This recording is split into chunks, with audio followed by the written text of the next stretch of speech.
Rev up your engines!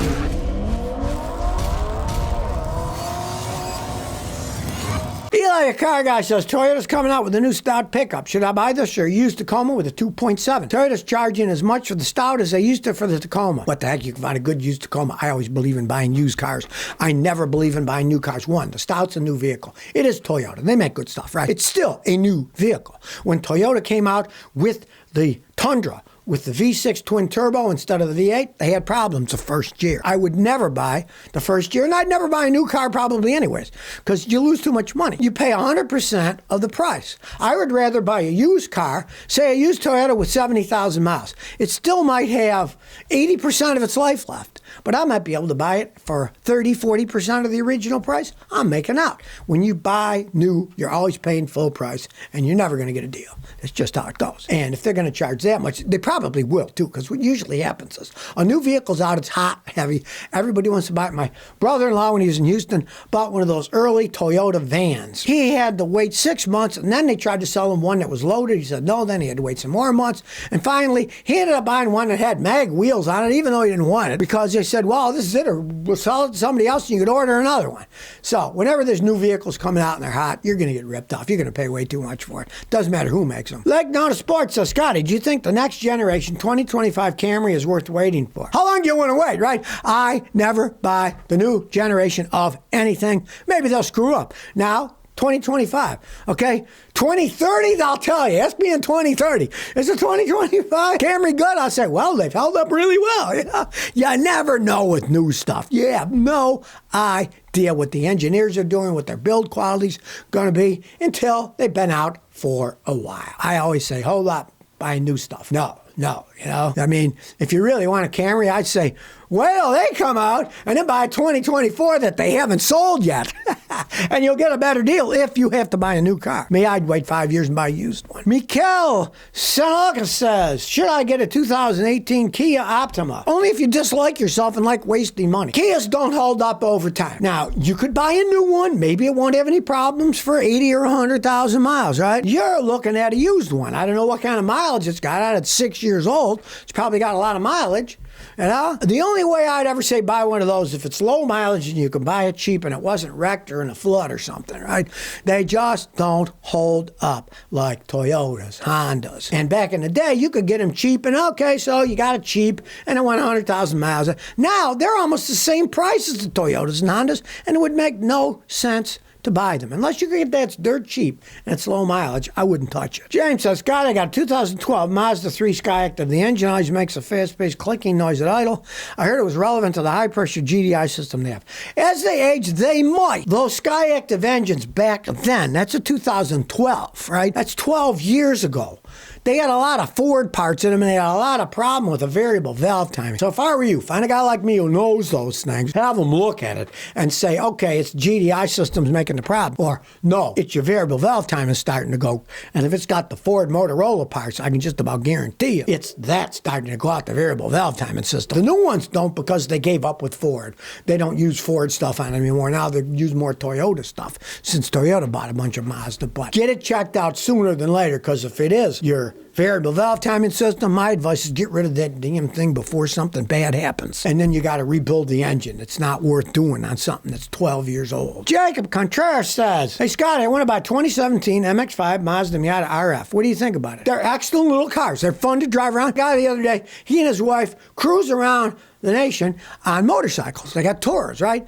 And he said, well, we're getting kind of old now. We're retired. We're thinking, maybe we'll get rid of our bikes and we'll get a Mazda Miata. What do you think? And I said, hey, that's the perfect vehicle. You got the top down if you want. Comes with a hard top too if you don't in the winter. Put the hard top on, right? They're fun. They last a long time. They don't have any particular problems, you know? And they're a heck of a lot more fun to drive if you get the manual transmission. If you get an automatic, they're kind of bleh. I don't like them, right? Especially like something that's 17, that's 7 years old. I mean, the new ones, they can have a better automatic transmission this year and last year. But I still don't like the automatics. They're a lot more fun to drive with the manual, and they're so easy to drive. It's not like some clunking, hulky thing to shift. It's smooth.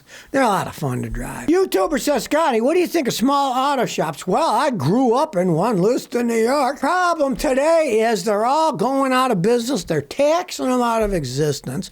They're making cars so complex that all the equipment they have to buy is going to bankrupt them, right?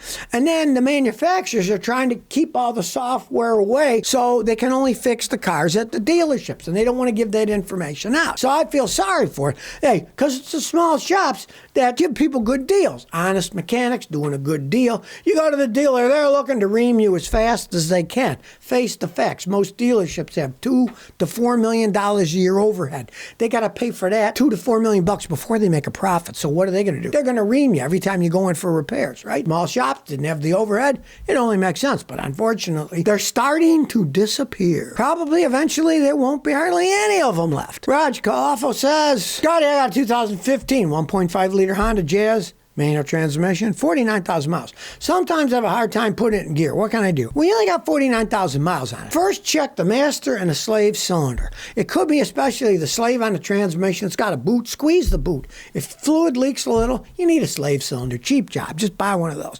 Put it on, right? But if that's not leaking, if the master's working and it's not leaking, you're not losing fluid, and the pedal's still nice and hard, just means that your clutch is starting to wear. But if it doesn't slip, you're in fourth gear and going to 40 and you floor it, and the tack just spins real high and it doesn't take off, that means it's slipping and you need a new clutch. If it's not doing that, you can live with it. It's not really going to hurt anything. Make sure you don't have leaky cylinders, because when they go out, hey, then you're going to be stranded somewhere, and they're so easy and cheap to fix yourself. Keishan says, I got 01 Toyota Corolla. The fuel gauge fluctuates while I'm driving. What's your thoughts on it as a daily driver? With it really well made, why don't keep it as a daily driver, right? If it's fluctuating, you need a new sending unit in the gas tank. It floats up and down. The other side has a variable resistor thing on it, and that wears out, and so it bounces around. That's what you need if you want to spend the money. If not, hey, fill it up with gas, push the trip odometer to 0, and every 250 miles or so, fill it up. You wouldn't have to worry about it. It could still be a good daily driver. Those things last 400,000 or 500,000 miles. Man in 960 says my fuel gauge doesn't show the correct reading. It's always showing empty, but if I top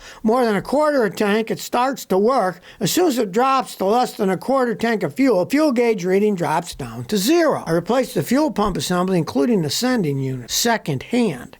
Even that doesn't work. You got a second-hand sending unit. What happens to those things is they go up and down, and they're on a variable resistance device. So it changes the electricity as it moves up and down. And yours is doing the same thing as your old one did. You didn't tell me what year your car was. I'm assuming it's an older car. Okay, it is a 12-year-old Kia. Buy a new sending unit. Buy a new one. Don't try one from a junkyard. You said you checked the wiring. The wiring was okay. And if it works until it gets a quarter and then it drops down, it's just that sending unit is bad. Don't ever use second-hand electronics, especially something that's soaked inside the fuel of your gas tank. Let's face it, that's 12 years old too, and Kias all break the same, and I can just about guarantee you if you buy a new sending unit, it will work. Always Me says, I got a 2012 Accord. I replaced the axles, but the car still shakes on accelerator. You can shake for all kinds of reasons, right? You can have tires, you can have ball joints, tie rods, la. Now, I'm assuming the guy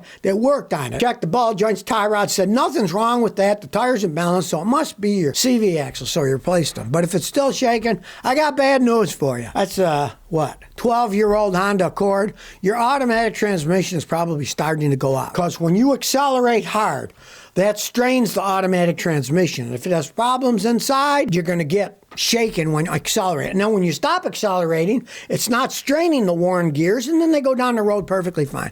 Sad but true. Pray maybe they gave you rebuilt axles that are no good and not new ones, right?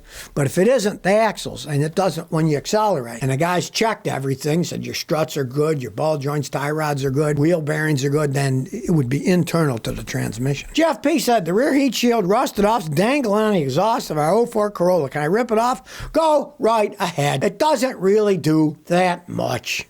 The heat shields, they're just spot welding on too, and eventually the spot weld's going to break off and it's going to fall off. It really doesn't do all that much of anything.